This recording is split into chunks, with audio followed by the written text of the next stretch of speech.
This is the first in a 4-part series going over common myths, lies, and misconceptions within the canon of Marxism-Leninism.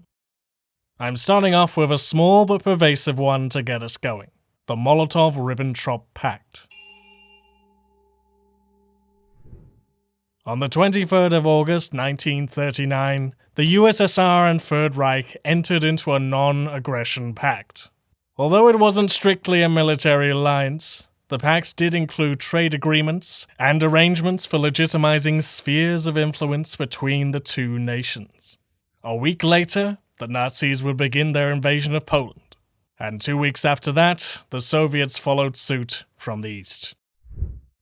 As you'll probably be familiar with, in traditional discussion this is used as an example of a red-brown alliance. The implication being that the USSR preferred to join with the Axis on an ideological basis, before later being stabbed in the back. Marxist-Leninists will bring up various issues with this traditional account. They will highlight that there had already been various non-aggression pacts made by the Allies with Hitler. They'll point to the Munich Conference and the record of appeasement, and most prominently, that the USSR had tried to form an alliance with the Western powers, but the talks broke down, forcing the USSR into joining an unholy alliance with the Nazis. From this perspective, it would appear that it was the Western Allies who were being stuffy when it came to fighting fascism. Maybe so. I don't happen to agree with the traditional view. Stalin was a lot of things, but illiteracy certainly wasn't one of them. And it's reasonable to believe that the Soviets knew full well that the Nazis hated their Slavic guts. That being said, this revisionist account is incomplete. One very crucial detail is consistently left out whenever the topic arises, to which the narrative of moral superiority which MLs are pushing slowly becomes a lot less credible. The Soviets did indeed initially push for an alliance between France and Britain. These talks lasted from May all the way to August. So why did the talks break down? Whilst there were certainly ideological and militarist issues which rustled the feathers of the Western powers, the two key sticking points which delayed and eventually collapsed the alliance came from the Soviets' behalf.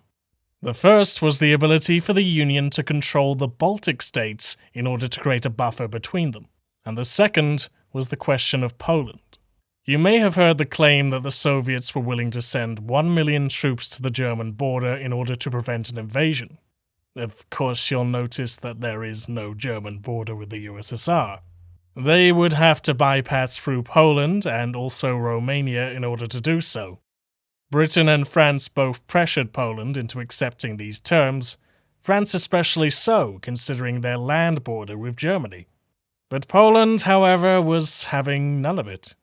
Whilst it might seem like a reasonable endeavor on behalf of the Soviets, the Poles were a nation that had just 2 decades prior been a part of the German Empire, the Austrian Empire, and importantly, the Russian Empire. They did not feel that a very recent occupier sending troops that were not under their command would be the most trustworthy decision. Ever more so considering the USSR's desires to have British guarantees to Poland rescinded only to their western border. In the words of Ambassador Yusuf Bek, if they were allowed to enter the country, they would never leave. Foreign Minister Halifax described the situation as such: an intelligent rabbit would hardly be expected to welcome the protection of an animal 10 times its size, whom it credited with the habits of a boa constrictor. Russia has always suffered from bad geography, and instead relied upon creating space between its heartland and any potential invaders. The emergent political landscape after World War II only appears to have validated Polish concerns, seeing as they did indeed end up within the Soviet sphere of influence. All of this doesn't paint the USSR in a good light as some noble anti-fascist entity, rather them wielding the bargain and not compromising, taking instead the fascist offer which granted them more concessions. Could there have been better ways to provide assistance? Allowing troops only if an invasion had already occurred, for example, or providing troops and manpower under Polish command.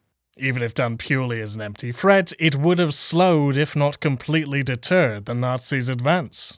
Now you might say, but hang on, Poland themselves took land from the Bolsheviks in 1921, and when the Soviets did invade, they only took back the rough area which had been taken from them by the Poles. That's correct. Unfortunately, that's an imperial game, and it seems to ignore that the USSR inherited an empire. The lands which Poland took also line up roughly with the lands taken by Russia 130 years prior during the Third Partition. Poland themselves could have said the exact same thing. Playing this game really doesn't get you very far. And the sometimes gestured point that they benevolently gave this land back to the Ukrainians and Belarusians is an arbitrary one. Due to the contiguous nature of the USSR, it didn't much matter which republic held what land. They all answered to Moscow anyway. This is the same reason why it didn't matter who held Crimea in 1954. None of this is a defense of the deeply conservative Polish state. They all committed wrongs in their respective territories. They were, after all, states, and states look out for their own interests. We haven't even touched on the morally grey areas which the Soviets took with regards to the treatment of ethnic Poles, the covering up of war crimes, or, most interestingly, not granting sovereignty to the Baltic even after the war. By the way, the Baltic states did voluntarily allow for military protection by the Soviets, and the eventual result was occupation, which only adds legitimacy to Poland's fears. If your instinct is to jump to anti-communist accusations in response, then you're missing the point. The USSR claimed to be a union under the control of the workers themselves. To that end, it holds a certain degree of expectations. And so when faced with actions such as deportation of workers, mass execution of citizens, and a denial of self-determination, it might make you question their alleged proletarian standards. You can't claim to be the monopoly on progress in your highest moments, yet insist upon relativism at your worst. The Molotov Ribbentrop Pact is not the most damning thing ever committed by the USSR. But the topic itself is useful in that it demonstrates clearly two common lines found throughout Soviet apologetics.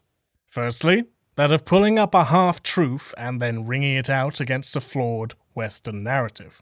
Much of Soviet apologia tends to avoid holding high standards for themselves, instead going after lower-hanging fruit by comparing against mainstream liberal narratives. The outcome appears to vindicate themselves because, like I said, those narratives are often equally flawed and biased. When put against higher standards and expectations that require them to rise to the challenge, such arguments appear lacking.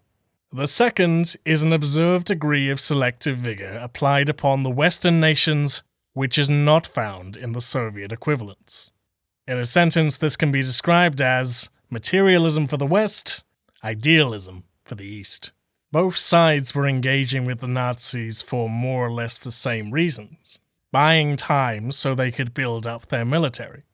And both had the same conditional motives, an aversion to world conflict in light of the most destructive and costly war in European history.